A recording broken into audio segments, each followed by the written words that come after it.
Oi, meu nome é Bruna, eu sou fisioterapeuta intensivista e postei nas redes sociais a conclusão de um curso de atualização em ventilação mecânica para pacientes com Covid-19 oferecido pela Harvard Medical School e me coloquei à disposição para discussão de casos com a vontade de ajudar.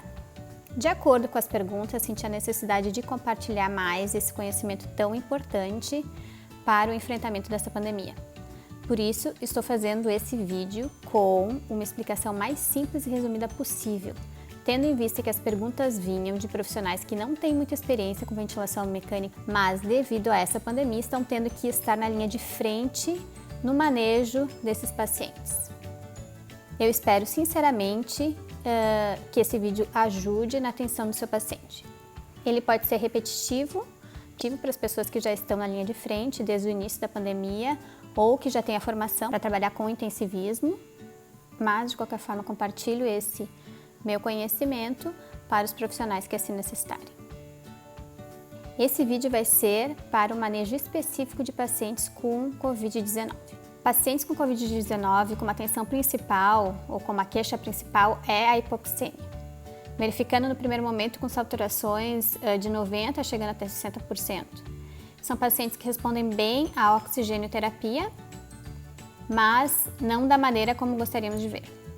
Uma das maiores controvérsias é o manejo de oxigênio-terapia via ventilação não invasiva, pois sabemos que é uma excelente opção de manejo para evitar a intubação e reverter situações de hipoxemia, já que o recrutamento é o grande problema. O problema é a preocupação com a contaminação no ar, o que acarretaria o aumento do risco de contaminação entre os profissionais de saúde que estão responsáveis por esse paciente. Por quê? Para a efetividade, precisaríamos de alto fluxo, o que resultaria no aumento de infecções nos trabalhadores de saúde e outras pessoas que estejam por perto. Existem diferentes formas de abordar isso, e isso depende muito de instituição para instituição, mas de acordo com o curso da Harvard, eles decidiram por não utilizar e partir direto para a intubação precoce desses pacientes. E muitos estão descrevendo que verifica uma melhora com intubação precoce. Muitos citam que quando o paciente precisa de mais de 6 litros de oxigênio via cânula nasal e não estão conseguindo manter uma saturação aceitável, que seria acima de 90%, já é realizada a intubação. Quando a equipe determina que o paciente deve ser intubado, é importante ser claro com o paciente sobre o tratamento e é muito importante que esse paciente possa realizar uma chamada, seja via telefone ou vídeo, para que ele converse com seus familiares, pois todos sabemos que existem muitos riscos com a intubação. A equipe determinou a intubação, então é administrada sedação. E quando o paciente recebe bloqueadores neuromusculares e permanece na posição deitada, sabemos que ocorre um significante desrecrutamento, o que causa considerável hipoxemia, ou agrava ainda mais a hipoxemia que o paciente já estava apresentando. E tudo fica exacerbado pelo fato de não podermos utilizar a técnica de recrutamento como realizamos em outros pacientes durante a intubação. De novo, pelo risco de contaminação pelo ar, algumas modificações para pré-oxigenar esses pacientes precisam ser tomadas. Normalmente é utilizada a válvula PEP acoplada na exalação do ambu e podemos ajustar essa válvula, o que permite que mantenhamos uma pressão de 5 até 20 centímetros de água para uma pressão positiva, o que funciona muito bem para recrutar esses pacientes, mas, novamente, pelo risco de contaminação do vírus no ar, esta prática está sendo colocada de lado.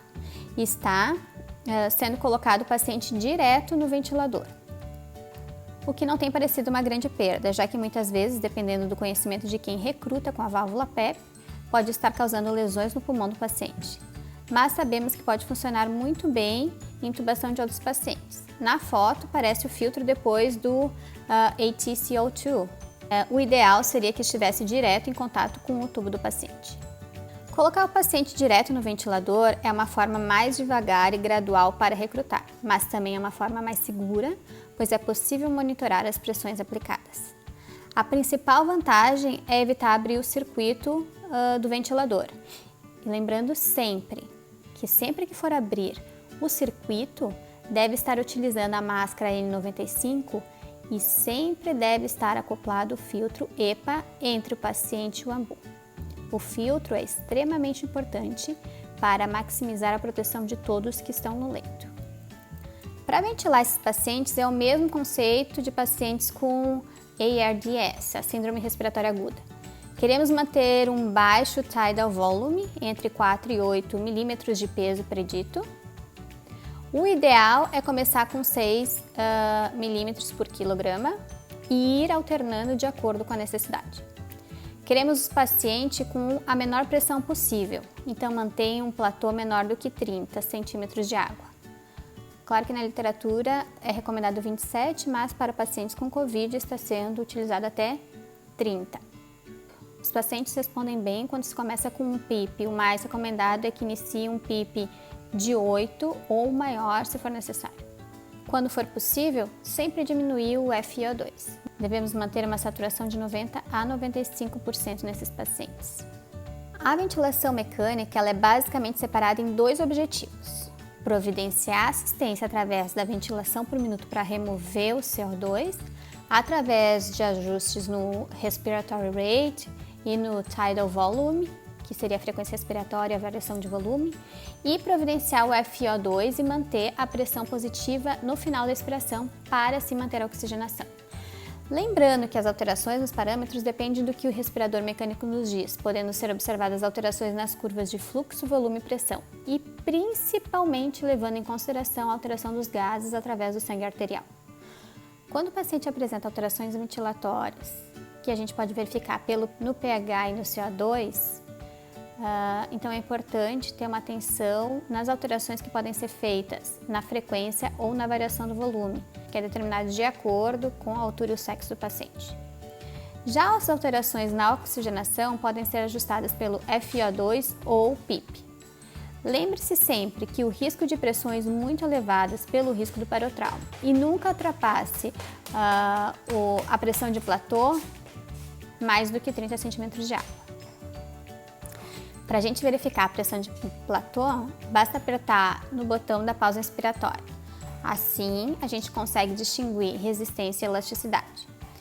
E para verificar o PIP, você realiza a pausa expiratória, que nos dará o PIP total e subtraímos o PIP extrínseco, daí assim a gente obtém o PIP intrínseco. Não queremos nenhum paciente realizando alto PIP, isso é deletério.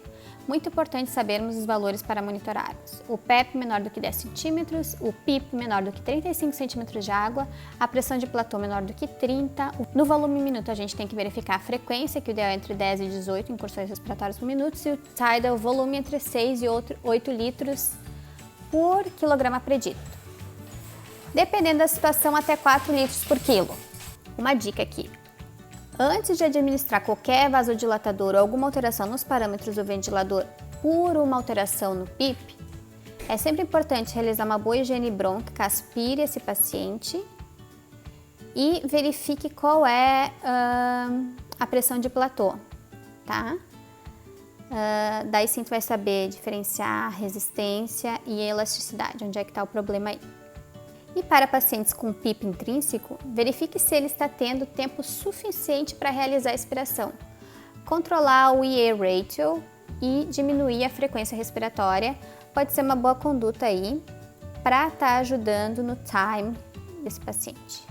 Quando estamos otimizando a ventilação, mas o paciente continua dissincrônico com o ventilador, nós podemos discutir sobre o uso de bloqueadores neuromusculares. Lembrando que não é recomendado para todos os pacientes o uso de bloqueadores, mas não podemos deixar o paciente dissincrônico com o ventilador, a não ser que ele já esteja evoluindo para o desmame ventilatório.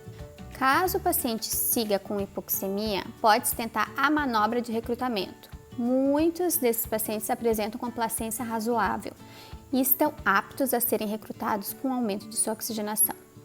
De acordo com a prática da Dra. Susan, na equipe da Harvard Medical School, é fornecido gentilmente um aumento da pressão sustentada por 4 inspirações, para reabrir as áreas com atelectasia e aumentar a área para a troca de gás.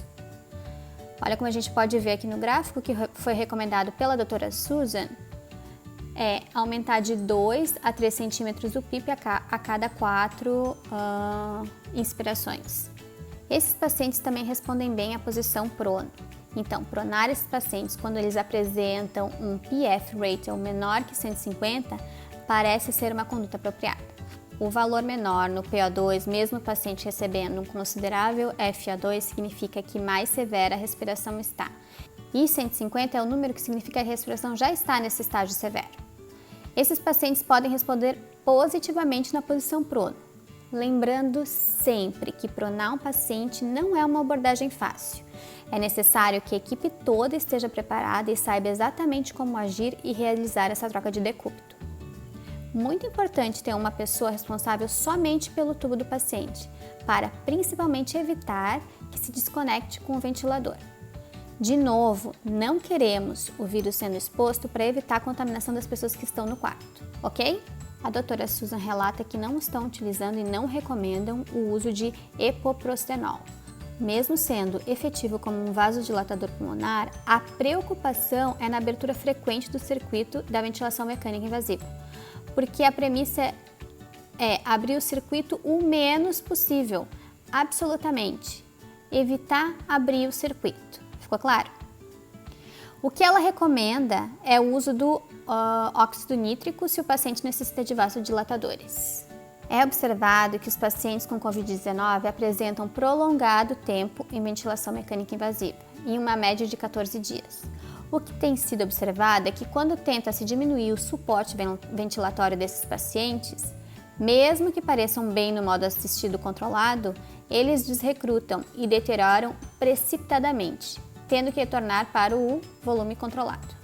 É importante ressaltar que a comunidade de saúde está aprendendo e melhorando com essa pandemia e que não se está medindo esforços para compartilhar conhecimento de enfrentamento a essa situação. Então, nesse curso foi recomendado o uso de terapias adicionais como antibióticos, pois sabe-se que infecções bacterianas são comuns nesses pacientes com pneumonia viral. Please, forneça para o paciente antibióticos de amplo espectro. Os esteroides não estão sendo recomendados para esses pacientes. Uma estratégia boa para dry lung são os diuréticos, que podem diminuir o tempo na ventilação mecânica e melhora do resultado. O uso de outras terapias ainda estão sendo discutíveis. A hidroxicloroquina tem sido bastante comentada da mídia, mas o uso ainda não deve ser determinado, bem como o estatin não se tem certeza das consequências. Tem indicação do CT scan, que é a tomografia computadorizada, para determinar quem tem o Covid-19. Isso até pode ser verdade, mas esse exame não irá mudar a forma como se trata o paciente. Isso só aumenta o risco de contaminação, já que para fazer o exame, temos que deslocar o paciente dentro do hospital, o que aumenta o risco de contaminação entre as pessoas que estão no hospital. Fora o risco dos técnicos abrirem sem querer o circuito do ventilador, e lembra, né? A gente não quer que esse circuito seja aberto, porque isso pode aumentar a exposição do vírus e ser muito sério para a saúde desses trabalhadores. Então, a equipe da doutora Susan não recomenda a realização desse exame, a não ser que seja para investigar alguma outra patologia. Pacientes com Covid-19, como o raio-x de rotina ou a broncoscopia somente em casos raros. Mas é tratar o paciente de acordo com os sinais que ele está apresentando. E para pacientes com secreção, eles têm usado a aspiração no circuito fechado, que tem sido efetivo.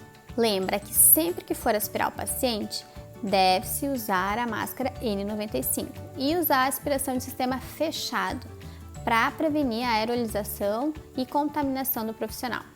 Vamos falar um pouco então sobre o desmame da ventilação mecânica invasiva. O objetivo principal de um paciente em ventilação mecânica invasiva é tirar o paciente do ventilador, isso é indiscutível. Então, temos que checar muitos aspectos antes de tentar retirar o paciente do ventilador. O primeiro é, o paciente está estável ou ele está precisando ainda de vasopressor? Ele está com um FA2 0,50 ou menos? A PEP dele está 10 ou menos? O paciente consegue realizar inspirações espontâneas?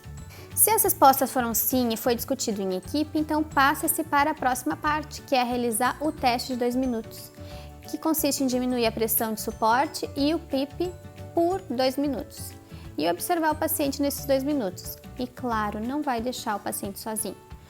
No final, divida a frequência e o tidal volume e se o resultado for menor que 105, é considerado positivo para testar a respiração espontânea. Pode-se evoluir para Spontaneous Breathing Trial. Existem várias técnicas. Uma das mais utilizadas, a mais clássica, é acoplar o tubo T, mas essa não é recomendada para pacientes com Covid-19. Lembra? Pelo risco da aerolização do vírus. Então, a técnica recomendada é 0-4-0, porque é o melhor resultado observado pós-extubação até o momento. E o que menos coloca em risco a equipe de saúde, já que o paciente permanece conectado na ventilação mecânica. Assim, minimiza o risco de exposição do vírus. O teste consiste em deixar o paciente conectado no ventilador e diminuir a pressão de suporte para 0 e a PEP para 0 e manter com esses parâmetros por 30 minutos. No máximo 1 hora, não precisa mais do que isso. Caso o paciente não descompense, podemos evoluir para a extubação. Aqui a gente pode ver alguns sinais que os pacientes podem apresentar como falha. Quando o paciente apresenta uma frequência respiratória maior do que 35, ou uma saturação menor do que 90, ou mais do que 140 batimentos por minuto, a pressão sistólica maior que 180 ou menor do que 90, ou algum tipo de presença de sonolência, agitação ou ansiedade ou diaforese, aumento da necessidade de vasopressor, apresenta dor no peito ou qualquer outra dor que leve a desconforto, o indicado é voltar esse paciente para a ventilação mecânica controlada e discuta com a equipe a necessidade de bloqueadores musculares caso a sedação não esteja sendo suficiente para manter esse paciente na ventilação controlada. Caso isso ocorra, registre o valor do P01, pois valores maiores que 4 representam um grande esforço respiratório e é sempre importante ter isso registrado. Caso o paciente não apresentou os sinais de falha, considere se o paciente apresenta capacidade de tossir, para remover a secreção, claro, e se ele não está precisando ser aspirado com frequência. Melhor ainda se ele não estiver necessitando ser aspirado mais do que 2 vezes num dia. Algumas modificações durante a extubação são necessárias para os pacientes com Covid-19. A primeira delas é colocar cânula nasal de oxigênio para o suporte de oxigenação antes de retirar o tubo endotraqueal e colocar uma máscara cirúrgica no paciente antes de solicitar para ele tossir. E sempre tenha certeza que todas as pessoas que estão no quarto estão utilizando os equipamentos de segurança, óculos de proteção, máscara cirúrgica, luva, enfim, o que for necessário para se proteger nesse momento de pandemia. Existem vários protocolos diferentes de extubação, então tente adaptar essas necessidades do protocolo da sua instituição. Caso ela não possua um protocolo de extubação, eu vou deixar aqui, esse exemplo que pode estar te ajudando. Lembre-se que, após o sucesso na extubação, realizar exercícios respiratórios e imobilização precoce são importantes para a reabilitação física desses pacientes. Sentar e caminhar são objetivos prévios da alta hospitalar. Ainda existe muita controvérsia sobre esse vírus e como tratar o paciente.